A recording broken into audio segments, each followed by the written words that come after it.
Chapitre 3 Jean-Baptiste qui vint dans la voie de la justice. Matthieu 17, 1, 13. 6 jours après, Jésus prit avec lui Pierre, Jacques et Jean son frère, et il les conduisit à l'écart sur une haute montagne. Il fut transfiguré devant eux, son visage resplendit comme le soleil, et ses vêtements devinrent blancs comme la lumière. Et voici, Moïse et Élie leur apparurent, s'entretenant avec lui. Pierre, prenant la parole, dit à Jésus : « Seigneur, il est bon que nous soyons ici. Si tu le veux, je dresserai ici 3 tentes, une pour toi, une pour Moïse et une pour Élie. » Comme il parlait encore, une nuée lumineuse les couvrit. Et voici, une voix fit entendre de la nuée ces paroles : « Celui-ci est mon Fils bien-aimé, en qui j'ai mis toute mon affection, écoutez-le. » Lorsqu'ils entendirent cette voix, les disciples tombèrent sur leurs faces et furent saisis d'une grande frayeur. Mais Jésus, s'approchant, les toucha et dit : « Levez-vous, n'ayez pas peur. » Ils levèrent les yeux et ne virent que Jésus seul. Comme ils descendaient de la montagne, Jésus leur donna cet ordre : « Ne parlez à personne de cette vision jusqu'à ce que le Fils de l'homme soit ressuscité des morts. » Les disciples lui firent cette question : « Pourquoi donc les scribes disent-ils qu'Élie doit venir premièrement ?» Il répondit : « Il est vrai qu'Élie doit venir et rétablir toutes choses, mais je vous dis qu'Élie est déjà venu et qu'ils ne l'ont pas reconnu et qu'ils l'ont traité comme ils ont voulu. De même, le Fils de l'homme souffrira de leur part. » Les disciples comprirent alors qu'il leur parlait de Jean-Baptiste. Le passage des Écritures saintes d'aujourd'hui vient de Matthieu 17, 1, 13. Ici, on dit que Jésus a pris 3 de ses disciples, Pierre, Jacques et Jean, et les a amenés sur une haute montagne. Quelque chose d'étourdissant se produisit là. Moïse et Élie étaient descendus du ciel. Les vêtements de Jésus étaient blancs comme la lumière et son image complètement transformée. Jésus parla avec Moïse et Élie. Quand Pierre vit cela, il dit : « Faisons 3 tentes, une pour toi, une pour Moïse et une pour Élie.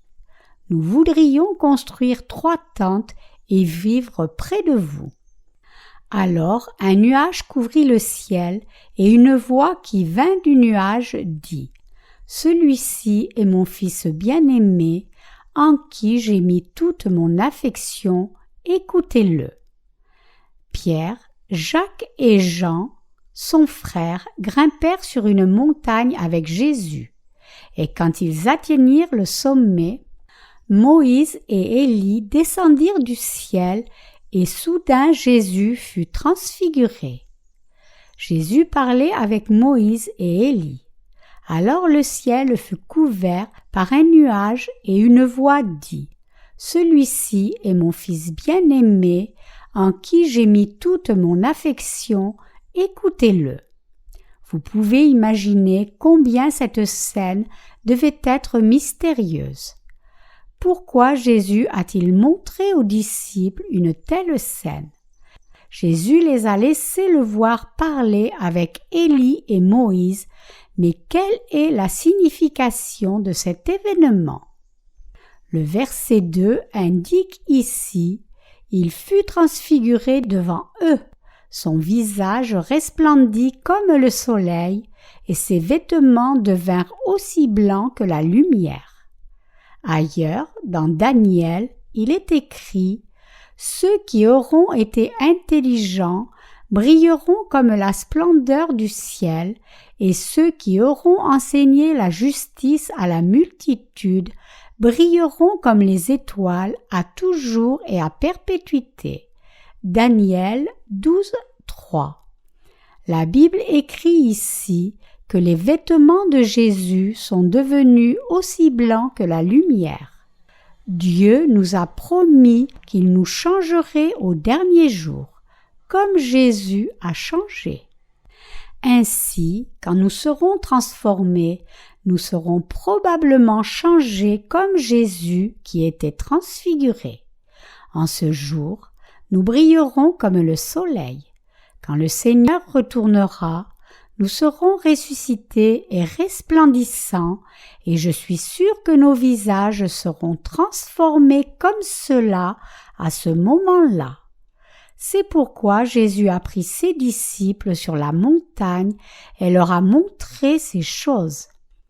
Après leur avoir montré ces choses sur la montagne, Jésus leur a parlé sur le chemin en descendant. Comme écrit dans le verset 9, comme ils descendaient de la montagne, Jésus leur donna cet ordre: ne parlez à personne de cette vision jusqu'à ce que le Fils de l'homme soit ressuscité des morts. Les disciples demandèrent alors à Jésus pourquoi les scribes disent qu'Élie doit venir en premier. La Bible ensuite continue en disant: Jésus répondit et leur dit: en effet, Élie vient en premier et restaurera toutes choses. Mais je vous dis qu'Élie est déjà venu, et ils ne l'ont pas connu, mais ont fait de lui tout ce qu'ils voulaient. De même, le Fils de l'homme doit également souffrir par leurs mains. Alors les disciples comprirent qu'il leur parlait de Jean-Baptiste. Les disciples se demandaient dans leur esprit: Seigneur, toute l'Écriture doit être accomplie par ton baptême, ta crucifixion et ta résurrection, mais alors, pourquoi les scribes disent qu'Élie doit venir d'abord? Les Écritures ont été écrites il y a bien longtemps, et les scribes masorétiques prétendaient, pour que notre Seigneur accomplisse la prophétie de l'Ancien Testament, Élie devait venir avant. Ils ont seulement discuté que, quand Élie viendrait, le salut de l'humanité serait accompli et toute chose que Dieu a promise serait restaurée. La restauration de toutes choses se rapporte au fait qu'en envoyant le Sauveur, Dieu délivrerait les descendants d'Adam qui ont été conduits hors du jardin d'Éden à cause du péché, et ferait d'eux alors ses enfants de nouveau. En d'autres termes, les disciples disaient à Jésus: les scribes disent qu'Élie doit venir d'abord pour que ce salut soit accompli, pour que tout ce qui a été dit soit complètement restauré, pour que le jardin d'Éden soit aussi restauré, et pour que nous soyons libérés de nos péchés et que nous devenions de nouveau les enfants de Dieu. Qui est alors Élie? Jésus leur répondit en disant: Je vous dis qu'Élie est déjà venu, mais ils ne l'ont pas connu et ont fait de lui tout ce qu'ils voulaient. En d'autres termes, Dieu avait déjà envoyé Élie, mais les gens n'ont pas cru en lui. Jésus alors ajouta: de même, le Fils de l'homme doit également souffrir par leurs mains, indiquant que comme Jean-Baptiste avait beaucoup souffert sur cette terre, Jésus également souffrirait. Quand ses disciples ont entendu cela, ils ont finalement réalisé: oh, ainsi Jean-Baptiste est Élie. Le verset 13 indique: alors les disciples ont compris qu'il leur parlait de Jean-Baptiste. Jean-Baptiste est l'Élie que Dieu avait promis d'envoyer dans le livre de Malachie de l'Ancien Testament. puis tournons-nous vers Malachie. Dans le tout dernier chapitre de l'Ancien Testament, juste avant Matthieu, où il est écrit en Malachie 4, 1-3. « Car voici, le jour vient ardent comme une fournaise. Tous les hautains et tous les méchants seront comme du chaume. Le jour qui vient les embrasera, dit l'Éternel des armées. Il ne leur laissera ni racines ni rameaux. Mais pour vous qui craignez mon nom, se lèvera le soleil de la justice, et la guérison sera sous ses ailes. Vous sortirez, vous sauterez comme les veaux d'une étable, et vous foulerez les méchants, car ils seront comme de la cendre sous la plante de vos pieds, au jour que je prépare, dit l'Éternel des armées. » Et il continue alors à dire dans Malachie 4, 4-6, « Souvenez-vous de la loi de Moïse, mon serviteur, auquel j'ai prescrit en Horeb pour tout Israël des préceptes et des ordonnances. Voici, je vous enverrai Élie, le prophète, avant que le jour de l'Éternel arrive, ce jour grand et redoutable. Il ramènera le cœur des pères à leurs enfants et le cœur des enfants à leurs pères, de peur que je ne vienne frapper le pays d'interdit. » Dieu avait promis qu'il enverrait son prophète et serviteur Élie avant que lui-même ne vienne en ce monde. Il a dit qu'Élie tournerait les cœurs des pères vers les enfants et les cœurs des enfants à leurs pères. C'est exactement ce que le grand prêtre est supposé faire. C'est le devoir du grand prêtre de changer le cœur de Dieu en lui offrant des sacrifices. Lorsque la colère de Dieu est provoquée par les personnes qui commettent le péché devant lui, c'est le travail du grand prêtre de changer ce cœur fâché de Dieu en cœur compatissant. En d'autres termes, c'est le grand prêtre qui accomplit le rôle de médiateur pour changer le cœur de Dieu en cœur miséricordieux pour ces personnes. C'est également son devoir de tourner les cœurs du peuple qui s'est détourné de Dieu de nouveau à lui. Ce sont les fonctions mêmes du grand prêtre qui offre des sacrifices à Dieu au nom de ces personnes. Dieu avait dit qu'il enverrait le prophète Élie, et Élie devait accomplir ses fonctions en venant sur cette terre. Quand devait-il alors venir? Dieu a promis qu'il l'enverrait quand le jugement serait imminent comme écrit, de peur que je ne vienne frapper la terre avec une malédiction. Élie devait venir accomplir son rôle en tant que médiateur pour ramener le cœur des personnes de nouveau vers le cœur de Dieu et le cœur de Dieu vers elles. Mais la Bible indique également que si le peuple n'écoutait pas les paroles de cet Élie qui vient, si leur cœur ne revenait pas à Dieu, qu'il échoue et qu'ils ne croient pas en lui, alors Dieu viendrait frapper cette terre. Il les effacerait de devant sa vue et les jetterait dans un feu brûlant. Jésus s'est tenu face à face avec Moïse et Élie dans le passage des Écritures que nous avons lu aujourd'hui. Il les a rencontrés sur une haute montagne et a parlé avec eux. Ce récit est d'une importance absolue pour notre salut. Moïse est le représentant de la loi. Après réception de la loi de Dieu, Moïse avait également reçu le système sacrificiel du tabernacle qui a permis à ces personnes d'obtenir la rémission de leurs péchés devant Dieu. Dieu a parlé à Moïse personnellement.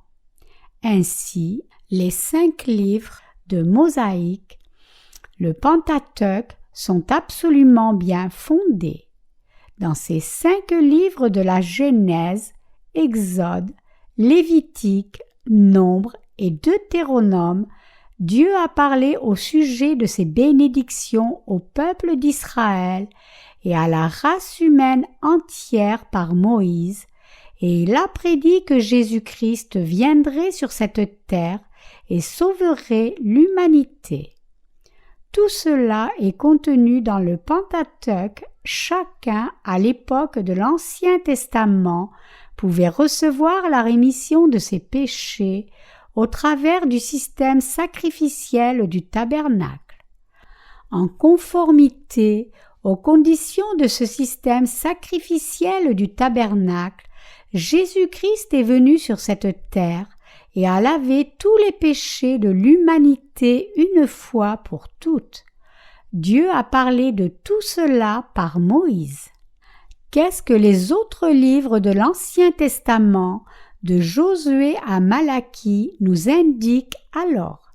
Ils nous disent « Gardez la loi de Dieu, si vous adorez des idoles et n'obéissez pas à la loi, alors Dieu vous jugera. » À partir du livre de Josué et après, dans l'Ancien Testament, tout est au sujet du cycle du péché et du repentir que le peuple d'Israël a vécu, mentionnant comment il était frappé quand il ne gardait pas la loi, comment il se repentait et comment il retombait dans le péché encore. En tant que tel, c'est le Pentateuque qui constitue la base absolue du salut. Vous pouvez alors comprendre probablement maintenant pourquoi Jésus est allé jusque sur une montagne, a rassemblé Moïse et Élie et s'est entretenu avec eux. Élie était un serviteur de Dieu qui avait mené le peuple idolâtre d'Israël de nouveau au Seigneur, leur témoignant « Dieu est le vrai Dieu, Jéhovah Dieu est le Dieu véritable. » Cependant, l'Élie prédit dans le livre de Malachie qui devait venir avant le Seigneur pour préparer le chemin ne se rapporte à aucun autre que Jean-Baptiste dont Jésus a témoigné en tant que le plus grand de tous les hommes nés de femmes. Matthieu 11:11. Jésus a dit dans Matthieu 11:14 « Et si vous voulez le comprendre, c'est lui qui est l'Élie qui devait venir. » Et il a également dit dans Matthieu 11:12 « Je vous le dis en vérité, parmi ceux qui sont nés de femmes, il n'en a point paru de plus grand que Jean-Baptiste. Cependant, le plus petit dans le royaume des cieux est plus grand que lui. Depuis le temps de Jean-Baptiste jusqu'à présent, le royaume des cieux est forcé, et ce sont les violents qui s'en emparent. Pourquoi le royaume des cieux souffre-t-il violence au jour de Jean-Baptiste? C'est parce que tous les péchés de l'humanité ont été transférés sur Jésus par le baptême que Jean-Baptiste lui a donné. C'est pourquoi ceux qui croient que tous leurs péchés ont été transmis à Jésus par Jean-Baptiste prennent les cieux par la force. En d'autres termes, ils entrent au ciel par la foi. Le verset 14 indique « Et si vous voulez le comprendre, c'est lui qui est l'Élie qui devait venir. » Qui était Élie d'après Jésus? C'était Jean-Baptiste. En d'autres termes, cet Élie est quelqu'un d'absolument indispensable et nécessaire pour notre salut, et il n'est aucun autre que Jean-Baptiste. Cependant, c'est seulement cet Élie qui pouvait passer chacun de nos péchés sur Jésus, de ce fait nous rendant sans péché. En d'autres termes, Jean-Baptiste qui était Élie a ramené chacun de nous dans la présence de Dieu en baptisant Jésus et en passant sur lui tous nos péchés. Parce que Jean-Baptiste a passé tous les péchés des gens sur Jésus et a ainsi offert le sacrifice en leur nom, il a accompli tout son rôle comme Élie. En référence à Jean-Baptiste, Luc 1,17 dit « Il marchera devant Dieu avec l'esprit et la puissance d'Élie pour ramener les cœurs des pères vers les enfants et les rebelles à la sagesse des justes, afin de préparer au Seigneur un peuple bien disposé. » C'est ce que Zacharie, le père de Jean-Baptiste, avait prophétisé avant que Jean ne naisse. L'accomplissement de notre salut est la réalisation de toute la loi et des statuts du système sacrificiel que Dieu avait prescrit par Moïse. En envoyant Jésus-Christ son Fils sur cette terre, Dieu le Père nous a sauvés, nous qui étions tous destinés à l'enfer pour notre manque à garder la loi. Quand Jésus est venu sur cette terre, il a accepté tous les péchés de l'humanité en étant baptisé par Jean-Baptiste, étant ainsi chargé de tous les péchés du monde. Jésus est allé à la croix et a été crucifié, cela pour nous sauver tous. C'est de cette manière que nous sommes sauvés, et c'est pourquoi Jésus, Moïse et Élie sont indispensables à votre salut et au mien. Ils sont absolument essentiels pour l'accomplissement du salut, ceci est pour la restauration d'une relation convenable avec Dieu. C'est pourquoi Jésus a appelé Élie et Moïse et a parlé avec eux. Les disciples ont demandé à Jésus « Les scribes disent que pour que chaque chose soit restaurée, Élie doit venir premièrement. Que dis-tu toi-même » Aussi Jésus leur dit « Élie est déjà venu. » Ils ne l'ont pas cru et à la place ils l'ont traité de la manière dont ils ont voulu. Ce n'est aucun autre que Jean-Baptiste qui m'a baptisé. Les gens n'ont pas identifié Jean-Baptiste et n'ont pas cru à ce qu'il avait fait pour eux. Matthieu 21, 23, 27 continue en indiquant au sujet de Jean-Baptiste. Jésus se rendit dans le temple et pendant qu'il enseignait, les principaux sacrificateurs et les anciens du peuple vinrent lui dire « Par quelle autorité fais-tu ces choses et qui t'a donné cette autorité ?» Jésus leur répondit « Je vous adresserai aussi une question, et si vous m'y répondez, je vous dirai par quelle autorité je fais ces choses. Le baptême de Jean, d'où venait-il ? Du ciel ou des hommes ?» Mais ils raisonnèrent ainsi entre eux. Si nous répondons « du ciel », il nous dira « Pourquoi donc n'avez-vous pas cru en lui ?» Et si nous répondons « des hommes », nous avons à craindre la foule, car tous tiennent Jean pour un prophète. Alors ils répondirent à Jésus « Nous ne savons ». Et il leur dit à son tour « Moi non plus, je ne vous dirai pas par quelle autorité je fais ces choses. » À cette époque-là, Jésus est allé au temple et enseignait le peuple. Les hauts prêtres, les scribes et les anciens de ce temps-là sont alors sortis pour confronter Jésus et ont rejeté son enseignement.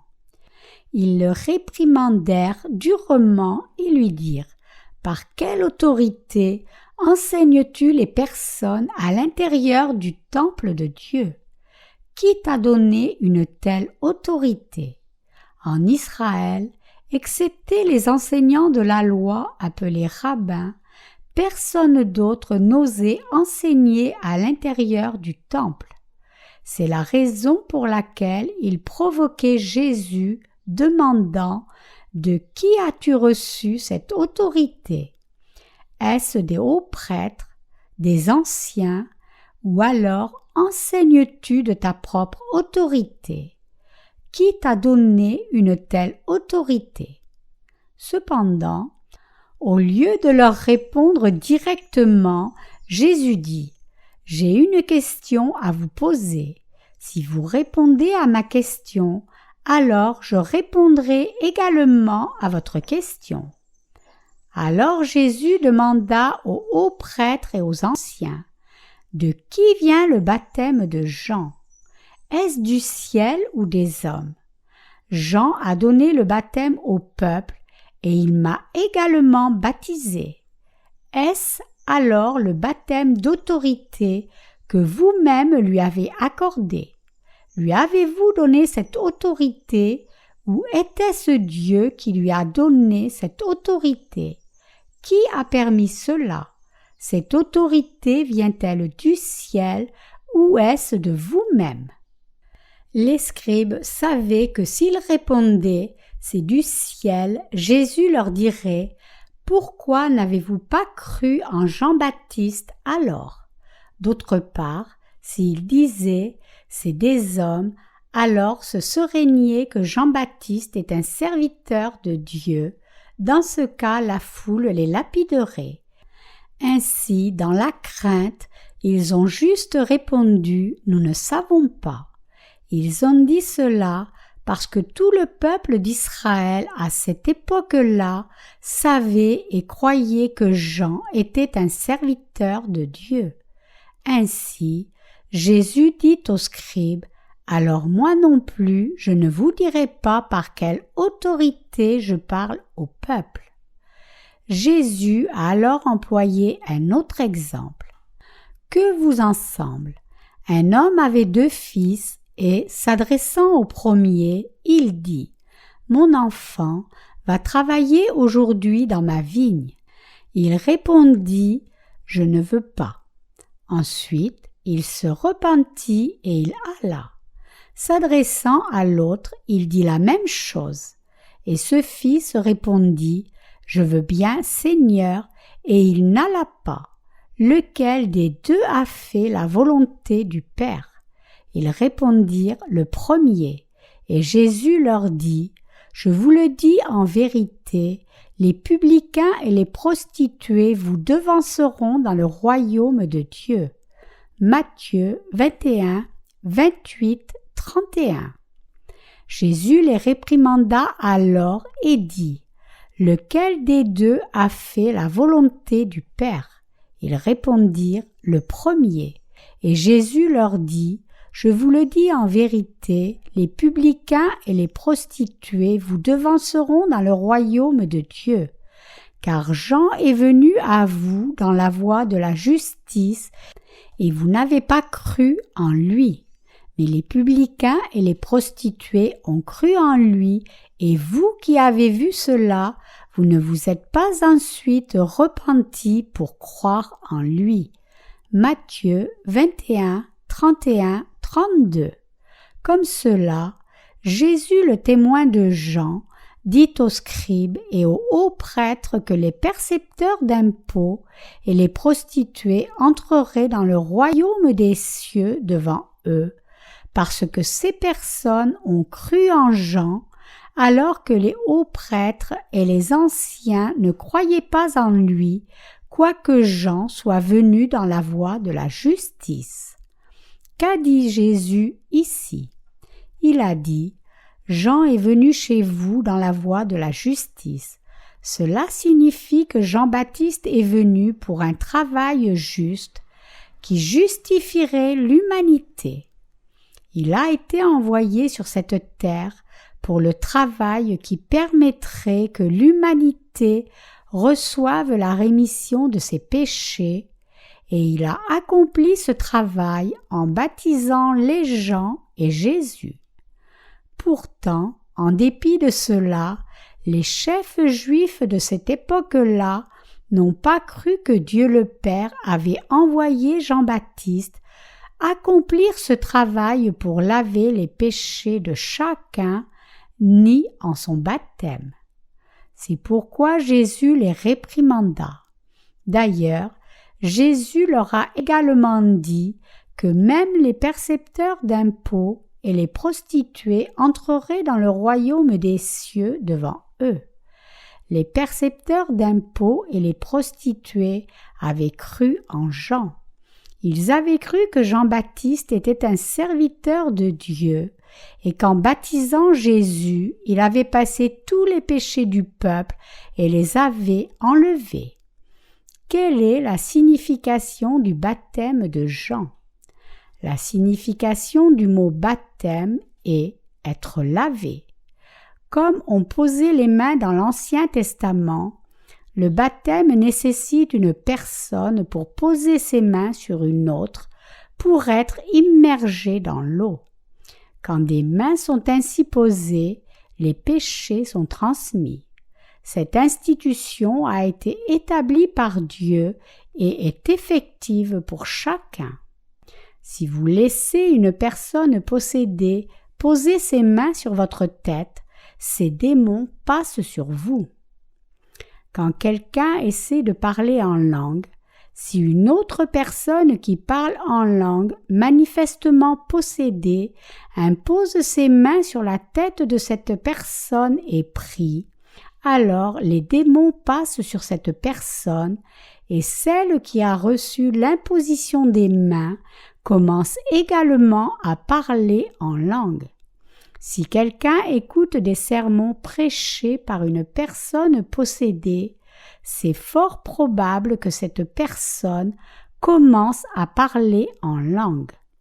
De telles personnes se jettent elles-mêmes dans toutes sortes d'attitudes soudaines, parlant dans des langues fiévreusement, roulant sur le sol et poussant toutes sortes de cris. Tout cela parce que les démons sont entrés en elles. De cette manière, les démons d'une personne possédée peuvent envahir les autres. Comme cela, imposer les mains signifie transférer. Mon ami croyant, la signification du mot baptême, premièrement, est le lavage de nos péchés. Appelant chacun à être baptisé, Jean avait dit « Confessez vos péchés et soyez délivrés de vos péchés ».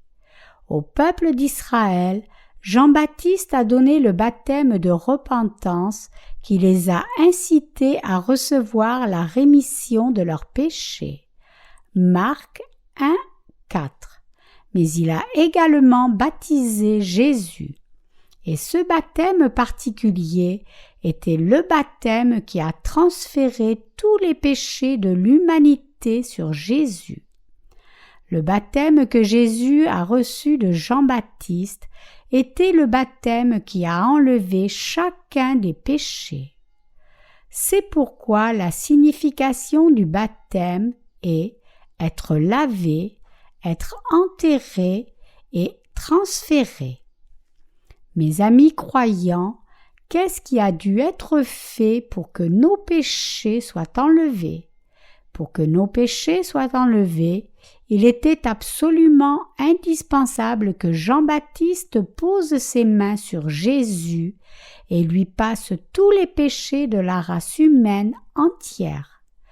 Que s'est-il produit alors une fois que nos péchés ont été transmis à Jésus? Puisque Jésus a accepté tous nos péchés, il a dû mourir et être enterré dans la terre. C'est pourquoi Jésus, après avoir pris tous les péchés de l'humanité en étant baptisé, est allé à la croix comme l'agneau de Dieu et est mort à notre place. Et c'est pourquoi Jésus a été enterré. Jésus avait demandé quel est le baptême de Jean, mais les chefs religieux d'Israël n'ont pas prêté attention au baptême de Jean. Ainsi, Jésus leur a dit « Jean est venu sur cette terre dans la voie de la justice, et tandis que les percepteurs d'impôts et les prostituées le croyaient, vous ne vous êtes pas repentis et ne l'avez pas cru même pendant que vous le voyiez. Vous irez directement en enfer. Comme il est écrit dans Malachie, Au dernier jour, vous serez jetés au milieu d'un feu brûlant, placés au milieu d'une colère extrême. Dieu devait envoyer le prophète Élie et il devait tourner le cœur des enfants à leur père et le cœur des pères à ses enfants. Comment? C'est en envoyant Jean-Baptiste, le représentant de l'humanité et le plus grand né de femme. En baptisant Jésus, le Fils de Dieu et notre Sauveur, Jean-Baptiste a passé tous nos péchés sur Christ. De cette façon, Jean a déplacé la colère de Dieu qui nous était réservée à Jésus le Christ, son Fils, et a permis à nous tous qui ne pouvions pas approcher Dieu en raison de nos péchés, de pouvoir venir hardiment dans sa présence par la foi en cette vérité. Par la foi en cet évangile de l'eau et de l'esprit, ce Jean-Baptiste a transféré tous les péchés du monde sur Jésus en le baptisant. Et ce Jésus a porté tous ses péchés et a été condamné pour eux sur la croix. L'humanité peut maintenant venir pour se tenir devant Dieu. Dieu a incité Jean-Baptiste à accomplir son rôle en tant qu'homme responsable du baptême de Jésus, de sorte que Dieu ait pitié de tous ceux qui croient en Jésus-Christ et au ministère de Jean-Baptiste et les accepte comme ses propres enfants. En d'autres termes, Jean-Baptiste a joué un rôle de médiation. Il est écrit « Il tournera les cœurs des pères à leurs fils ». En tant que dernier prêtre de l'Ancien Testament, Jean-Baptiste a complètement accompli ce rôle de médiateur. Dieu a établi l'institution du système sacrificiel et l'a fait connaître au peuple d'Israël par Moïse. Aussi, tous les Israélites ont offert leur sacrifice à Dieu basé sur le principe de la représentation, et ici c'est Jean-Baptiste qui a accompli ses fonctions en tant que leur dernier grand prêtre. Il est le représentant de l'humanité, le plus grand de tous ceux nés de femmes. Jésus a dit que le ciel souffre violence au jour de Jean-Baptiste. Cela signifie que Jean le Baptiste est le dernier grand prêtre de l'Ancien Testament qui a accompli le rôle crucial de passer tous les péchés du monde sur l'agneau de Dieu pour ouvrir la porte du ciel. Dieu avait promis d'envoyer Élie, et cet Élie n'est aucun autre que Jean-Baptiste. Dieu avait dit qu'Élie tournerait les cœurs des pères vers leurs enfants et les cœurs des enfants aux pères. Jean-Baptiste a offert le sacrifice éternel en notre nom. Dans l'Ancien Testament, le peuple d'Israël apportait leurs animaux sacrificiels et le grand prêtre les sacrifiait en leur nom, mais maintenant ce sacrifice a été changé. Le Fils de Dieu lui-même est devenu notre propitiation. Et Jean-Baptiste, le dernier grand prêtre de l'Ancien Testament, a transféré tous les péchés de l'humanité sur Jésus, le Fils de Dieu. Par ce baptême qui a été donné par Jean-Baptiste, Jésus a accepté tous les péchés de l'humanité. Quand Jean-Baptiste a accompli son rôle de détruire le mur du péché qui avait bloqué l'humanité devant Dieu le Père, il a tourné les cœurs des pères aux enfants et les cœurs des enfants aux pères. Par conséquent, chacun peut recevoir la rémission de ses péchés s'il croit au baptême de Jésus et en son sang sur la croix. Dieu a effacé complètement tous les péchés de ceux qui croient au salut que le Seigneur a apporté, tous ceux qui croient en cet évangile de l'eau et de l'esprit, proclament que Jésus a accepté tous leurs péchés par le baptême qu'il a reçu de Jean-Baptiste et qu'il les a effacés. Car il est écrit de lui « Jean est venu chez vous par la voie de la justice ». Jean-Baptiste a exécuté son rôle de passer les péchés de l'humanité sur Jésus en le baptisant. Cependant, de n'importe quelle manière que nous crions que chaque péché a été transféré sur Jésus par Jean-Baptiste, les gens aujourd'hui simplement ne croient pas. C'est si ridicule. Clairement, quel est le témoignage de Jean-Baptiste dans la Bible? Il n'en est aucun autre que Jésus est approuvé plus que Jean-Baptiste. C'est à Jean lui-même que Jésus a donné son sceau personnel d'approbation. C'est par Jean-Baptiste que Jésus a pris tous les péchés de l'humanité. Jésus n'a pas simplement dit « Je prendrai tous vos péchés moi-même ». Comme les péchés des Israélites dans l'Ancien Testament étaient mis sur l'animal sacrificiel par le grand prêtre sans échec, ainsi Jésus est venu sur cette terre comme agneau de Dieu, et en tant que notre propre offrande sacrificielle, il a accepté tous les péchés du monde par le baptême donné au travers de Jean-Baptiste. C'est clair comme du cristal. Pourtant, les gens ne croient toujours pas en lui. Quand Jésus était sur cette terre, les chefs religieux de cette époque-là, les scribes de la loi et les anciens des Israélites non seulement ont refusé de croire en Jésus, mais ils n'ont également pas cru à ce que Jean a fait pour eux. Ils se sont tenus contre le ministère de Jean-Baptiste. C'est pourquoi Jésus leur a dit « Vous serez jetés en enfer parce que vous êtes ainsi complètement dans votre propre justice et vous ne croyez pas au témoignage de Jean. » Mais les prostituées et les percepteurs d'impôts ont cru. En d'autres termes, les prostituées et les percepteurs d'impôts ont été sauvés d'abord par Dieu parce qu'ils ont cru en l'évangile de l'eau et de l'esprit. Aujourd'hui même, cependant, la plupart des chrétiens ne croient toujours pas en cet évangile. Quand Jésus était sur cette terre, les pharisiens et les scribes sont venus le voir à Jérusalem et lui ont demandé « Pourquoi tes disciples ne gardent-ils pas la tradition de nos aînés?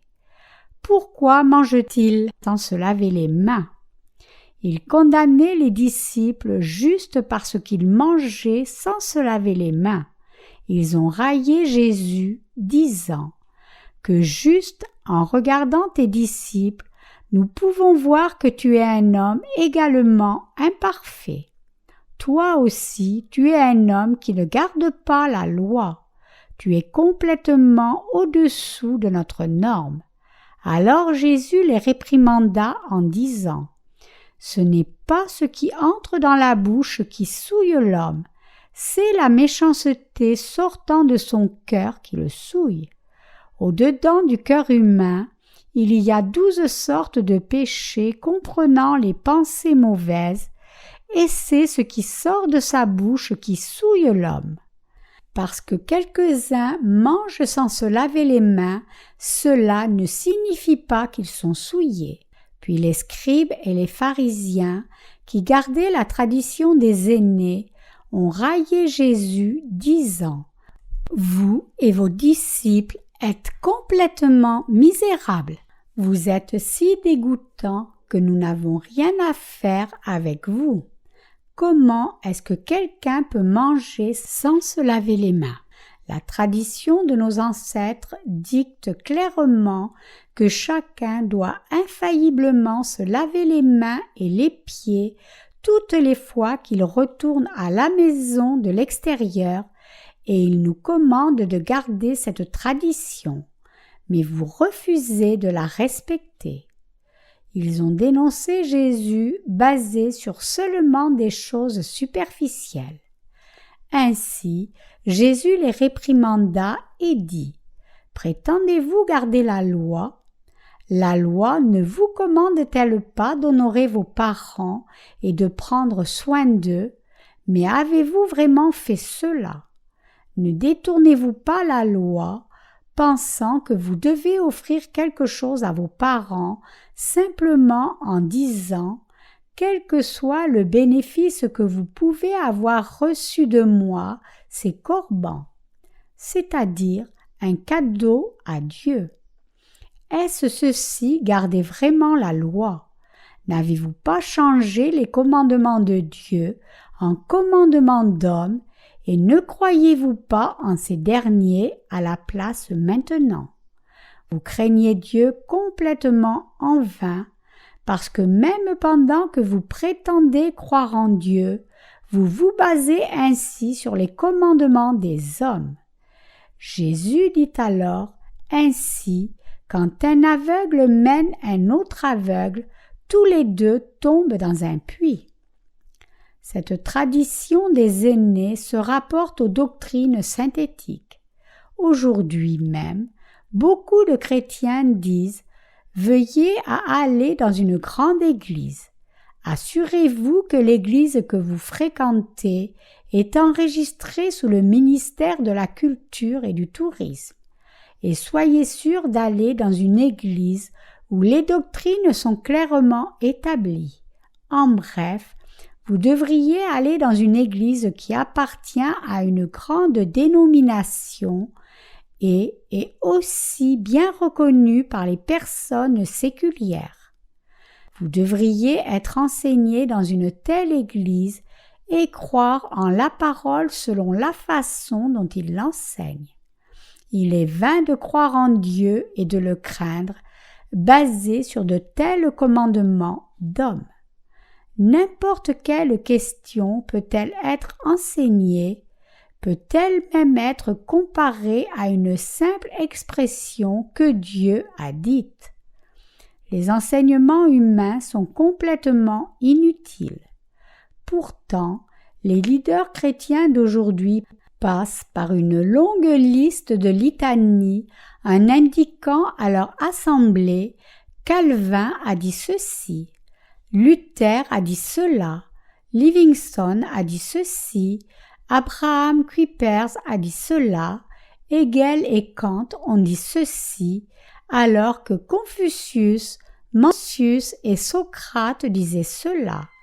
C'est ce que John Scott de Grande-Bretagne a dit et ce qu'Abraham Lincoln des USA a indiqué et comment il a cru et a mené sa vie de foi.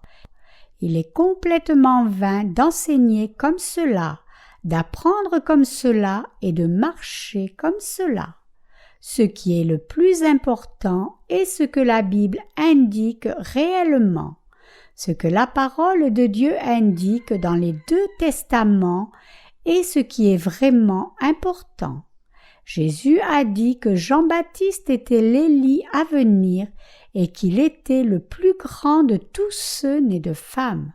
Quand Dieu lui-même dit que Jean-Baptiste a transféré tous nos péchés sur Jésus en le baptisant et que c'est ce qui est nécessaire pour le système sacrificiel, alors nous devons croire ainsi et enseigner en conséquence.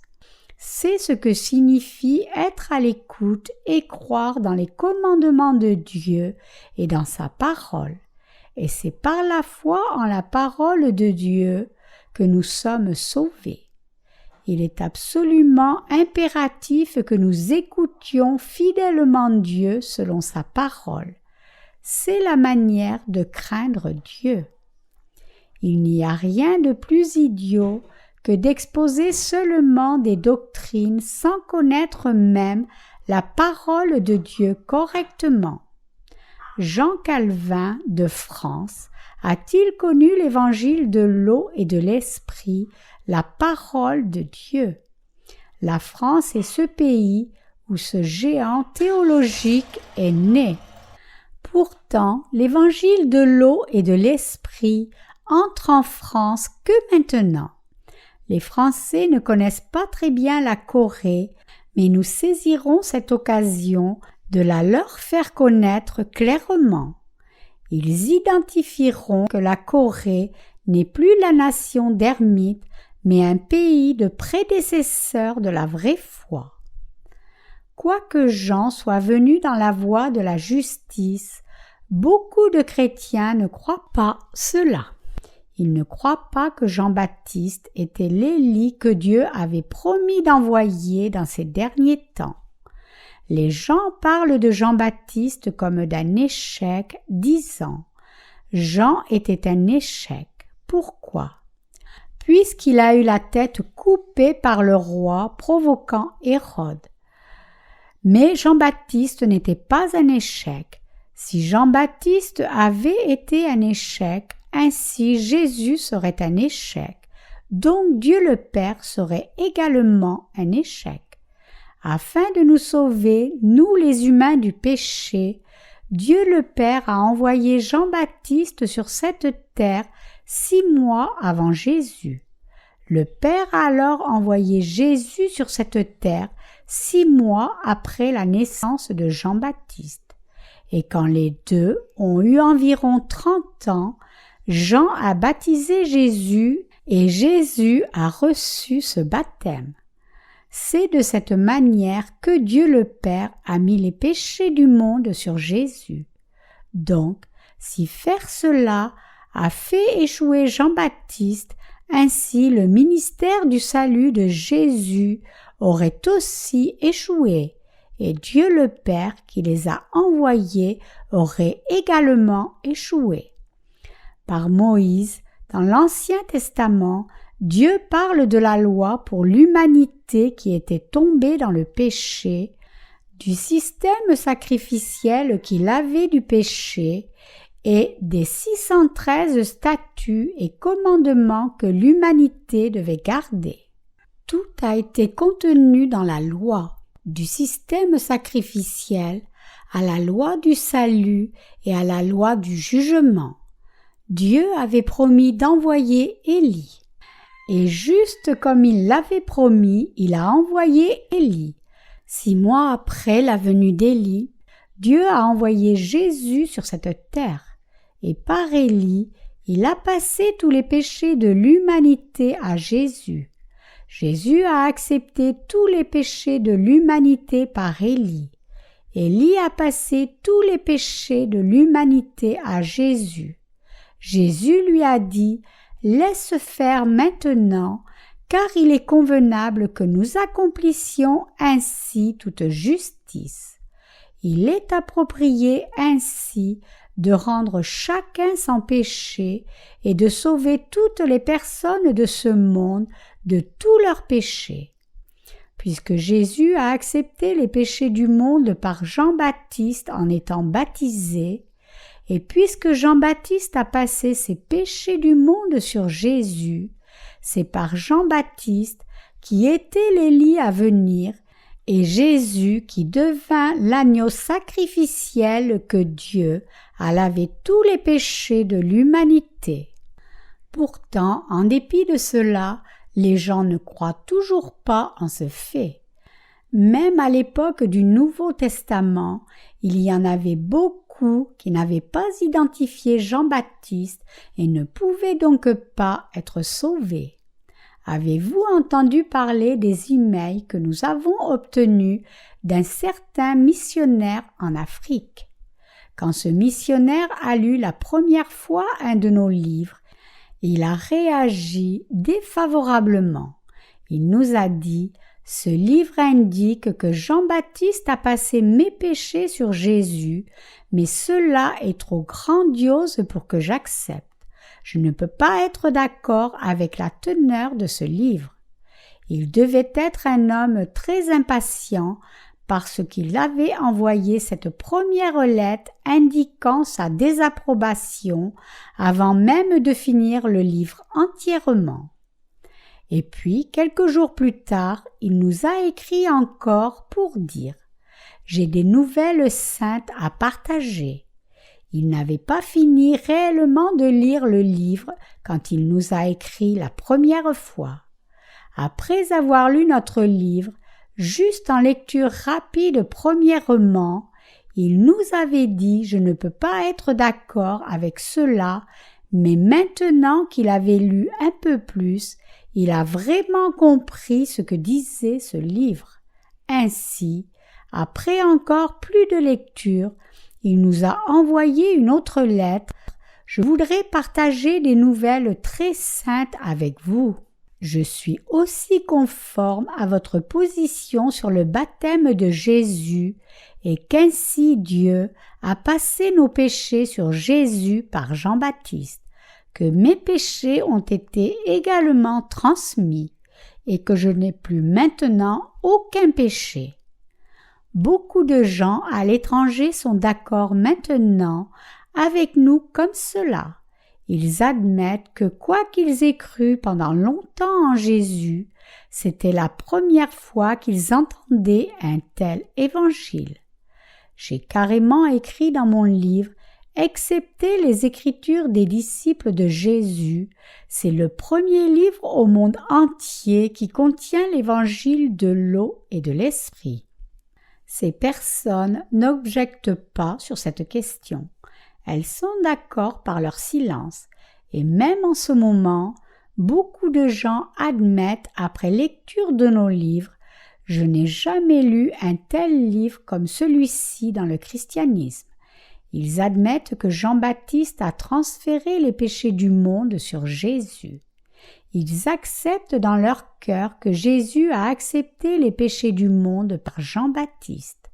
Ils acceptent tout ceci même après avoir juste lu un livre. Au début, parce que cette parole d'évangile leur est trop peu familière, ils peuvent penser qu'elle est exagérée, mais que se produit-il plus tard quand l'évangile est expliqué sur la base de la Bible? Ils viennent à l'accepter. Aussi, maintenant, d'innombrables étrangers naissent de nouveau. Même en ce moment, de nouveaux croyants reçoivent la nouvelle vie. Dans leurs salons et salles de bain, des personnes innombrables lisent nos livres avec les yeux de la foi et elles croient maintenant en cet évangile. Elles se disent en elles-mêmes « Alors je n'ai aucun péché ». C'est exactement ce que la Bible indique. Alors elles nous écrivent « Je voudrais partager de grandes nouvelles avec vous. Je conviens que Jésus a pris tous mes péchés en étant baptisé. » L'humanité entière convient que Jésus a porté nos péchés à la croix et a été crucifié. Même le diable est d'accord avec cela. Pourtant, certains m'attaquent toujours en disant « Comment se fait-il que le pasteur Jong soit le seul à savoir cela? Pourquoi parle-t-il de ce seul sujet tout le temps? Comment se fait-il qu'il soit le seul à trouver de telles choses dans la Bible? A-t-il réellement trouvé seul ces choses? Je ne les ai pas trouvées moi-même, j'ai juste lu la Bible. Quand la Bible entière parle de ce salut, n'est-ce pas inévitable pour que je voie le salut, même si je n'essayais pas de le trouver? Quand je commence à lire la Bible, je lis beaucoup. J'ai lu jusqu'à ce que je sois rempli. Je me dis que je connais la Bible autant que les prétendus médecins de la Bible. Chacun partout dans le monde entier qui croit en Dieu en viendra à croire au baptême de justice que Jean a donné à Jésus, la voie de la justice, parce que ce chemin est très clair. C'est ce que la Bible a parlé et a prophétisé dans l'Ancien Testament. Il est écrit « Je vous enverrai Élie le prophète avant la venue du jour grand et redoutable du Seigneur. Et il tournera les cœurs des pères vers les enfants et les cœurs des enfants à leur père.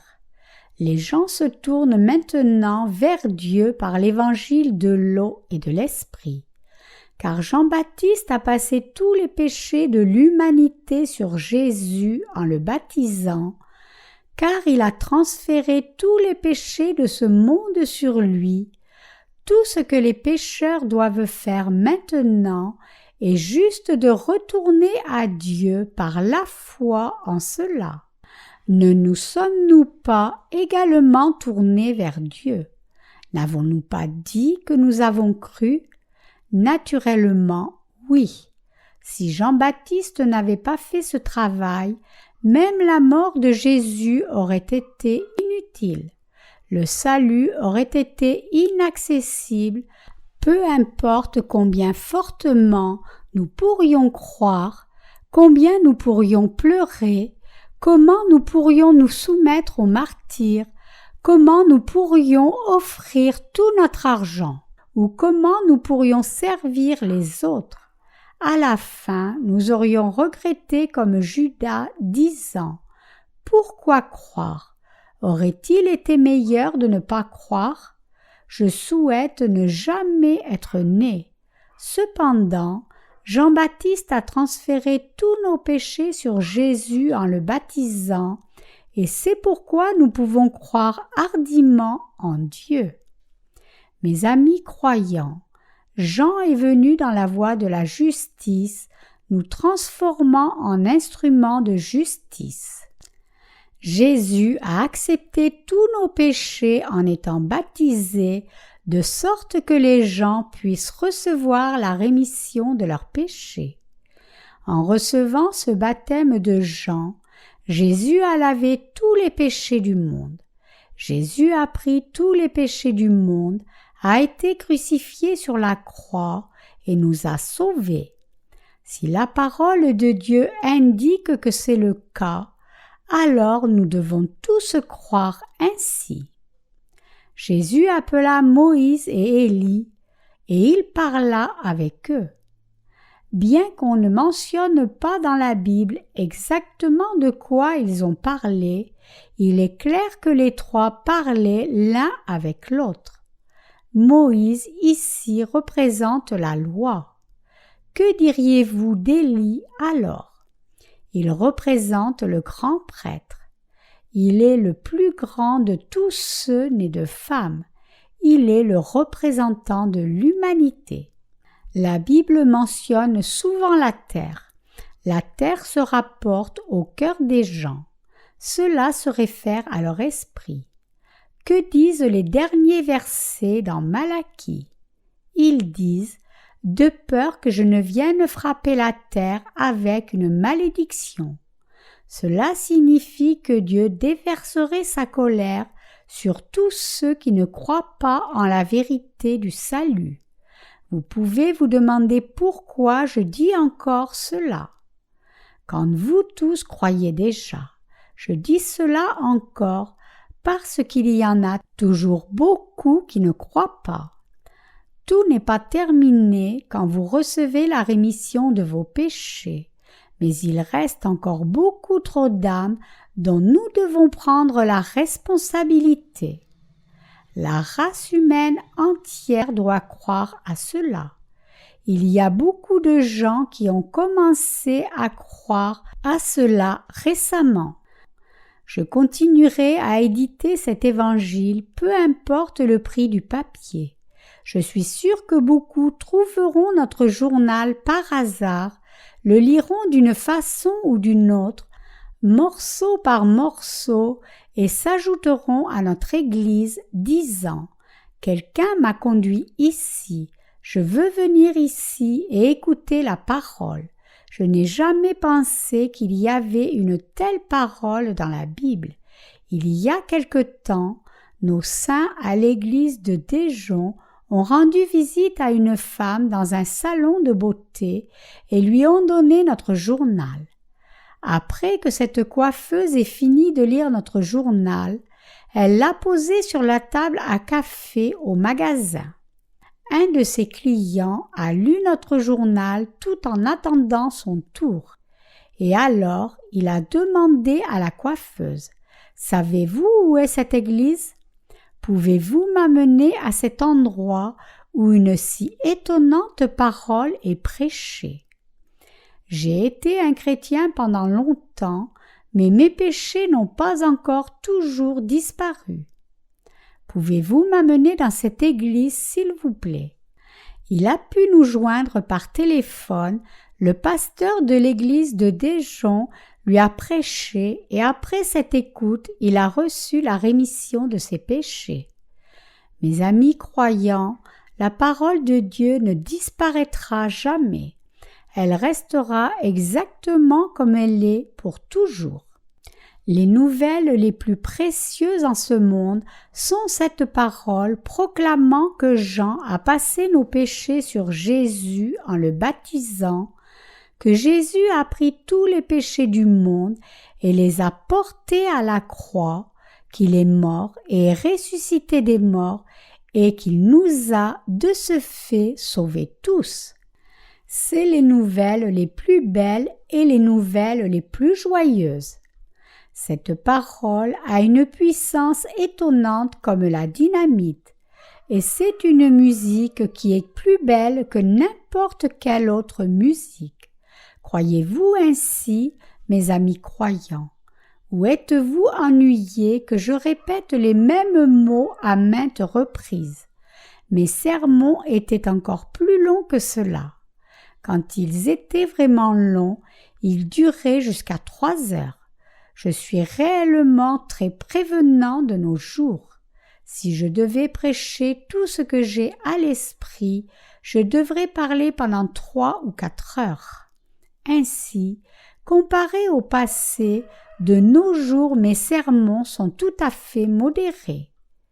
Mes amis croyants, vous pouvez prêcher cette vérité de l'eau et de l'esprit seulement si vous la connaissez vous-même. Avez-vous prêché l'Évangile avant? Quand vous essayiez de prêcher l'Évangile, ne trouviez-vous pas que c'était une perte de temps pour des mots? Seulement, quand vous écoutez la parole de Dieu tout en détail, la confirmez et la connaissez dans toute son élaboration, vous pouvez prêcher l'Évangile concrètement toutes les fois que quelqu'un vous défie avec la parole, la faire abandonner et sauver son âme. Seriez-vous plutôt la seule sauvée et garderiez-vous juste toute la connaissance de la vérité pour vous-même? Si j'avais fait ainsi, j'aurais cessé de servir l'Évangile il y a bien longtemps, quand j'ai reçu la première fois la rémission de mes péchés. Si j'avais arrêté de servir l'Évangile après l'avoir reçu, alors à ce jour je serais probablement devenu le directeur d'un grand centre de prière que ma mère adoptive a conduit. C'est alors probable que quelques-uns de vous seraient venus à mon centre de prière pour prier. Bienvenue, qu'est-ce qui vous amène? Je suis venu pour prier. Allez dans cette pièce de prière alors, vous pouvez utiliser cette pièce. Vous pleureriez alors toutes les larmes de votre corps dans cette pièce, vous mettant vous-même dans une grande souffrance, essayant de jeûner. Les gens qui visitent un centre de prière veulent souvent que son directeur étende ses mains sur elles. Ceux qui gèrent ces centres de prière exigent habituellement beaucoup d'offrandes, juste pour étendre leurs mains une fois. Ils font des tonnes d'argent. Si j'avais maintenu ma bouche fermée plutôt que de prêcher cet évangile, alors vous tous, ne vous dirigeriez-vous pas vers l'enfer maintenant? Si je n'avais pas effectué ce travail, alors Dieu aurait fait que quelqu'un d'autre le fasse, parce qu'il a la puissance de transformer même cette pierre en descendant d'Abraham. Cependant, je ne peux pas résister à la volonté de Dieu, et c'est pourquoi je prêche l'évangile de l'eau et de l'esprit. C'est la raison pour laquelle je continue à vous prêcher l'évangile de l'eau et de l'esprit à maintes reprises. Je vous avertis aussi de prêcher également cet évangile à d'autres dans ces détails concrets, plutôt que de vivre juste pour vous-même. Essayez d'écrire ce que vous avez entendu au sujet du passage des Écritures d'aujourd'hui dans sa totalité, confirmez ce qu'il est et prêchez-le à quelqu'un d'autre comme il est. Voyez par vous-même si l'autre personne reçoit alors la rémission de ses péchés ou pas. Il la recevra sûrement. S'il est remis de tous ses péchés par vous, alors le royaume de Dieu descendra dans son cœur aussi. Peut-être sont-ils maintenant trop fatigués à cette heure du culte, comme si vous aviez joué au football très dur cet après-midi. J'ai entendu que nos sœurs sont si bonnes au football. Je pouvais être un bon joueur avant quand je jouais au football, mais de nos jours, je n'ai pas même assez de force pour faire une partie de football avec vous. Je dois passer la majeure partie de mon temps à nourrir mon corps pour être de nouveau en bonne santé, et ainsi dans ces jours, je peux seulement sortir pour prêcher de temps à autre. Ma santé est trop fragile pour pouvoir trop me déplacer. Considérant l'état de ma santé récemment, je suis reconnaissant simplement de pouvoir me tenir devant vous et de prêcher la parole. En effet, Dieu a fait que l'impossible soit possible. Mes amis croyants, chaque être humain en ce monde ne devrait-il pas croire en ce que Jean-Baptiste a témoigné? Pourquoi les gens ne croient-ils pas cela, quoique la Bible indique clairement que Jean est venu dans la voie de la justice? Chacun devrait croire au témoignage et au ministère de Jean. L'évangile de l'eau et de l'esprit que Jean-Baptiste et Jésus ont accompli ensemble est la voie du salut que chacun dans le monde entier doit croire. Jean-Baptiste est venu dans la voie de la justice et a passé tous les péchés du monde sur Jésus en le baptisant. En acceptant de ce fait tous ses péchés et en mourant sur la croix, Jésus nous a tous sauvés de nos péchés. Chacun doit croire en ce salut et dans cette voie qui mène au royaume des cieux. Vous et moi, nous tous devons atteindre le salut par la foi. Chacun de ceux qui croient en Jésus doit croire à tout cela sans exception. Le salut ne peut pas être atteint juste par la foi en la croix seulement. C'est impératif de croire en l'évangile de l'eau et de l'esprit. C'est ce que je voulais partager avec vous tous. Que diriez-vous de vous alors? Croyez-vous en cet évangile? Vous pouvez avoir entendu cette parole des centaines et des milliers de fois, mais si vous n'aimez toujours pas cet évangile, alors vous devriez avoir honte de vous-même devant Dieu. Quand Jésus lui-même approuve cet évangile de l'eau et de l'esprit, comment ne pourrions-nous pas l'aimer? Mes amis croyants, je vous demande tous d'aimer cet évangile. Vous devez le garder loyalement et vous devez croire en lui de tout votre cœur.